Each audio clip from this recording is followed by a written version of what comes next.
So we have just about 15 minutes for questions now. So if we can bring all of our panelists back, if you want to ask a question, we're using the Q&A panel on Zoom. We've got a bunch of questions in already, and I'm just going to jump right in. I'm going to combine some questions from a number of different people that are related. So Onkar, I think this one is mainly for you because you talked a lot about your experience in choosing an intellectual career and what factors went into it. There's a question about what your college experience was like in terms of philosophy and the instruction that you got. Related question was how much was dedicated to objectivism and how much to other philosophers? And another related question was what were some of the most rewarding and challenging subjects you studied? Okay, so I picked an undergraduate. I went to the University of Toronto. I picked it because it's very good in philosophy. And my undergraduate education, I view as really good. It was challenging.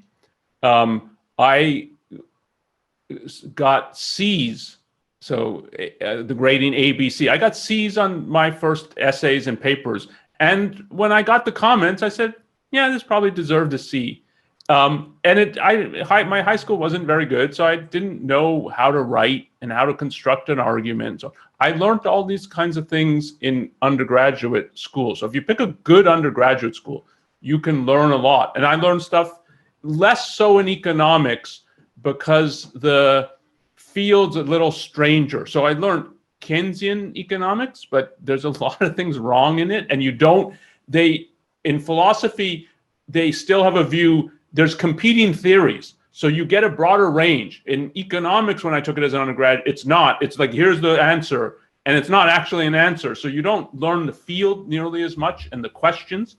But a good undergraduate education in philosophy, you can learn a lot. And then I learned objectivism on the side, but I was very conscious that I have to devote a lot of time to it. So I had 1 day a week where it was, I'm not doing my class stuff. I'm learning objective and how it relates to things, what Plato's arguing and what Hume is arguing. So, but I had a very conscious focus that I'm not being taught objectivism, so I have to try to learn it. But this is part of why I started going to ARI, like start offering classes and I'll take them because I need them. So that's a little bit, at least to some of the question. I don't want to spend way too much time given we only have 50 minutes. Okay, we have some questions coming in Spanish that are, and again, I'll combine a few questions here. So there's some questions about Latin America. So now we're turning a bit to politics here, but it's related to how ideas influence a culture. So socialism has had a lot of success in spreading ideas. You know, governments identify with the philosophy. Universities are openly anti-capitalist. Rand's philosophy is not taught. How can you counteract those things? And a related question is there sort of a fundamental premise that objectivism is advocating versus fundamental premises that are being advocated by, say, Marxism? And, you know, how do you combat those? So, I mean, how do you deal with the fact that everything, particularly in Latin America, really all the institutions are aligned against the ideas of objectivism? The only way to combat them is what we've been discussing. That is, produce a generation of intellectuals who will start articulating better ideas in the culture. You're not going to convince your priest. You're not going to convince your Marxist professor. You're not going to change the minds of the intellectuals that are currently doing their work in Latin America, who are being influenced by a completely different set of ideas. You're going to have to replace them. You're going to have to take it upon yourself, if that's what you want to do with your life, or recruit others around you to becoming intellectuals who replace those and who offer the culture in these countries better ideas, a better explanation about the world, a true explanation about the world. And with regard to whether objectivism has something more fundamental, different than Marxism, yes, really everything. Objectivism's whole approach is different than Marxism, from its epistemological foundations to its ethical foundations. It's not like we just reject socialism and communism. It's not like we just reject the political manifestation of Marxism. We reject the whole methodology and the underlying premises of the Marxist ideology, and Ayn Rand replaces them with a philosophy of reason. Okay, getting back to questions about education, can you comment on the value of getting an education in philosophy, in a college or university today, as opposed to alternatives? Is there a way that you can study philosophy on your own? Are the hazards of studying philosophy in the way it's traditionally taught in current colleges and universities, does it pose an obstacle to really learning the field, or are there values that you can get by pursuing that kind of route? Again, I'd say if you have to research the universities and what the faculty are, what kind of courses are being offered. But I think there's many good departments where you can learn the field. You're not going to learn objectivism, but you can learn the field, and you'll learn the arguments.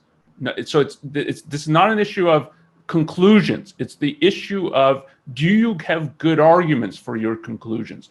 And even if you have a sense that someone like Marx is wrong, like there's something and there is a perspective for, you're advocating socialism, it's failed everywhere. Like, how can this be right? But if the arguments being offered, including like, this is the moral system, and shouldn't we be striving to be moral, and everybody agrees from each according to his need from each according to his abilities, to each according to his need. Like, everybody thinks that's right. So isn't something like socialism right? If you can't answer the arguments, then you can't do the job of an intellectual, and you'll learn the arguments in a good philosophy program. And it's often the best to learn it from people who in some way or other think it's right. So you're getting the best, strongest case for Plato or for Kant or for Hume or for Marx. Like, I took a class from a Marxist on Marx. And then if you can answer that, then you really are in a position to think, yeah, I know it's wrong. Not I've got a sense it's wrong. I know it's wrong. And here's the best arguments for it, and here's the answers to it. So and you could do that learning on your own, but there's very few people who are autodidacts in that regard. It's why there's the whole profession of teachers. It's a lot easier. There's some exceptions. You'll meet people who've taught themselves a subject and so on, but it's very hard to do. Okay, we got another question in Spanish. I'll answer this one. Should I begin reading the novels first or For the New Intellectual? I would say start with the novels first for sure, because that you really get a picture of Ayn Rand's whole perspective on life, and they're great, they're great stories to read. So definitely start with the novels. Tal, this one is for you. Where do you see the OAC in terms of the number of students and faculty members in the next 10 to 20 years? And I know you could talk for half an hour about this, but we only have a few minutes. I'll just say that part of kind of a strategic coach session that I've done, which is a consulting firm that I took part in their program, they do this future exercise where they ask you to say what is the most important metric that you want to grow, and then by 10 times, and then put a date in the future and write how you did it in past tense. That's a very powerful way to try to visualize and think about a future. So I chose the number of students in OAC, and I wrote a whole page about what needs to happen in order for us to not have 120 students in OAC, but have 1,200. And so that's my goal, 10 times more than what we have today. That's what we're working on. And we're building the foundation all the way from positioning OAC and what it is. Just to say a word about that, we're not thinking about OAC just as a 3-year program. We're thinking about it as a prolonged process of supporting intellectuals throughout their career, all the way to the network that we call ICON, the intellectual conference that we usually do every time after OCON. So yeah, that's what I'm thinking about 10 times bigger than where we are today in about 5 to 6 years. So we'll see if that happens. Yeah, we're getting a lot of questions about where do we get information about the OAC. Could we just quickly put up the put up the slide for this and put the link into the chat? So we're actually going to be having an information session about the OAC program and about what it looks like to consider a career as an intellectual. This will be happening in about a week, and you can register at aynrand.org/OAC-info. So if you sign up at this registration link, you're not obligated to attend the event, but you'll get information. And if you're not able to come at this particular time, we'll share the recording. So if you want more information about the program, go to that link. We're putting it in the chat in Zoom. So copy that and you can sign up for the event. We have time for probably one more question, maybe two more questions. Let's see. Well, maybe this is can you say something about why it is that it's so hard for Ayn Rand and for objectivism to get a hearing in the academic world? The way the question puts it is it's generally ignored by philosophers, by professional philosophers. Why is that, and what would be required to change that? I mean, I can say a little bit, which is that she viewed herself, and I think correctly, as she's challenging the fundamental ideas in philosophy for like the past 2,000 years. She's on the side of Aristotle, and philosophy is often looked at as it's a duel between Plato and Aristotle. And Plato has dominated in the form of Kant, as Yaron touched on, for 200 plus years, but it's even more like Christianity has dominated the way the Western mind thinks in fundamental terms. And the Renaissance and Enlightenment were a time where they're trying to free themselves from the Christian framework, but it didn't succeed. And so there's a way in which that mentality has shaped things for centuries upon centuries. And she's saying it's all wrong. So that people are going to find that easy to digest. Like everything you think's wrong in fundamental terms. That's very hard. And this is why you replace them. You don't convince them. And this historically, this is what the Enlightenment is like. The Enlightenment figures were what's being taught in the schools today, in the universities, is all wrong. Not like wrong here, we've got to tinker with this and we've got to change this textbook a little bit. It's like Hume, for instance, like sweep everything into the fire. It's all wrong. And what you had is they replaced, the Enlightenment won in a certain sense, is they replaced the people at the time who were thought of as this is education, this is the schools and so on. And something similar, I think, has to happen with Rand because it's so radically different.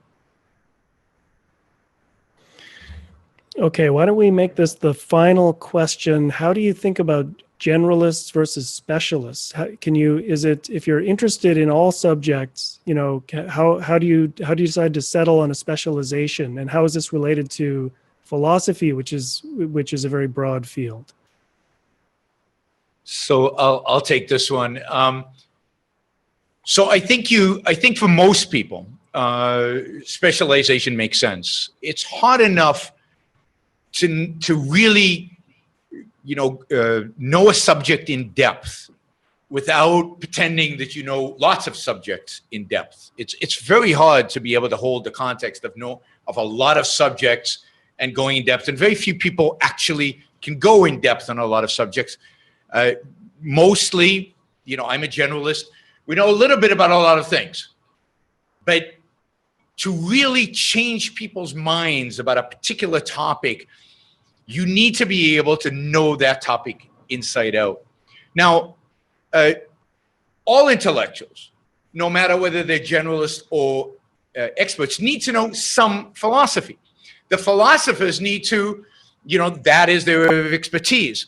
But all intellectuals have to have enough knowledge in philosophy to be able to apply it to their particular area of expertise well and correctly, and in a way that is convincing people. But I'm a big advocate of specialization, of seeing people go out there and take on particular issues and really focus on those issues and know those issues inside out. Maybe a good example of that right now in terms of intellectual activists is the work that Alex Epstein is doing in the field of energy. I mean, he really has become a leading voice for a perspective on energy, on climate change that is that comes from a philosophical understanding, comes from objectivism, but he knows the issues involved in this particular area inside out and in depth, and therefore can debate anybody and can make a rational argument in areas that are fairly technical, that a generalist would not be able to do. And I think in the long run, if we're gonna really change the world, we need to be specialists. If you think about the leading public intellectuals in the world out there, while they might comment on a generalist from a generalist perspective, they all really made their mark as specialists. If you think about Peterson, who's a psychologist, or Harris, they each had a particular area in which they made their name and in which they really elevated themselves to the status of a public intellectual. Okay, well, I think we're right at time here. So I just want to say two more things before we take our break. Some people were asking about, which novels they should start with or which books they should read. We actually have a program that I wanted to mention. We can put a link in the chat if people could do that if you're a student and you are interested in getting a copy of one of Ayn Rand's novels or some of her nonfiction books, you can go to a form basically and fill it out, and we'll send you a digital copy of that book. So if we could put the free books link into the chat, that's something you can do. And again, there's you can get more information about the OAC program to learn more about the things we've been talking about. We're going to take slightly less than a 15-minute break now, and we're going to start back up at 15 minutes past the hour with our first panel of objectivist intellectuals talking about their career. So I want to thank Onkar, Yaron, and Tal for this session, and we will see you all at 15 minutes past the hour.